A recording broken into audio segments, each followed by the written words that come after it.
스티븐 코비. 미니멀 라이프를 위해 물건을 선택하여 정리할 때 우리는 여러 기준을 가지고 판단을 내립니다. 그 기준에 따라 어떤 물건을 유지하고 어떤 물건을 제거할 것인지 결정하는 것은 각자의 삶의 질을 결정짓는 중요한 과정입니다. 버릴 물건을 결정하는 기준 5가지를 소개합니다. 사용 빈도. 얼마나 자주 사용하는지를 기준으로 할 수 있습니다. 일상에서 자주 사용하는 물건이 아니라면 그 물건의 필요성을 다시 한번 고민해 볼 가치가 있습니다. 오랜 시간 동안 사용하지 않았던 물건은 과연 앞으로도 사용할 기회가 있을지 혹은 그냥 잊혀져 있지는 않았는지를 생각해 보아야 합니다. 예를 들면 작년에 한 번도 사용하지 않았던 주방기구나 장식품은 미래에도 사용될 가능성이 낮습니다. 감정적 가치. 물건이 갖고 있는 감정적 가치를 평가하여 자신의 감정과 거리가 먼 물건을 고릅니다.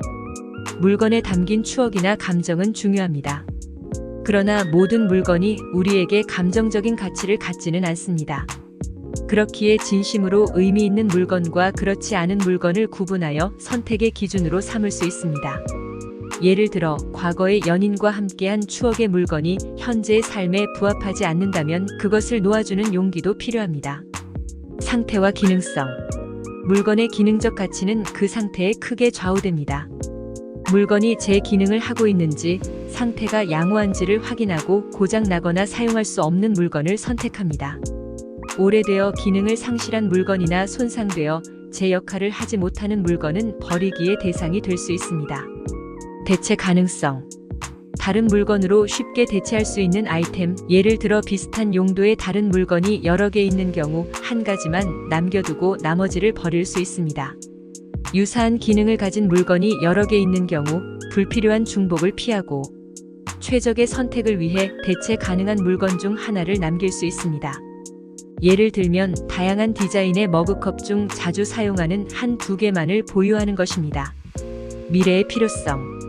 현재보다는 미래에 사용할 것 같은 예상과 가정 위에 보관하고 있는 물건을 고민하여 선택합니다. 앞으로의 계획과 예상을 토대로 물건의 필요성을 판단해 보세요. 언젠가 필요할 것 같아라는 불분명한 이유로 너무 많은 물건을 보관하는 것은 공간의 낭비를 초래할 수 있습니다. 물건을 선택하고 정리하는 것은 단순히 공간을 확보하는 것 이상의 의미가 있습니다. 미니멀한 삶을 위해 물건을 선택하고 정리하는 과정을 거치면 우리는 자신의 삶과 가치에 대해 더욱 깊게 생각하게 됩니다. 그 과정 속에서 자신의 가치관과 우선순위를 재정립하게 됩니다. 이 과정은 결국 우리의 삶의 질을 향상시키며 더욱 의미 있고 풍요로운 삶을 살아가는 데 도움을 줍니다. 구독과 좋아요는 영상 제작에 큰 힘이 됩니다. 감사합니다.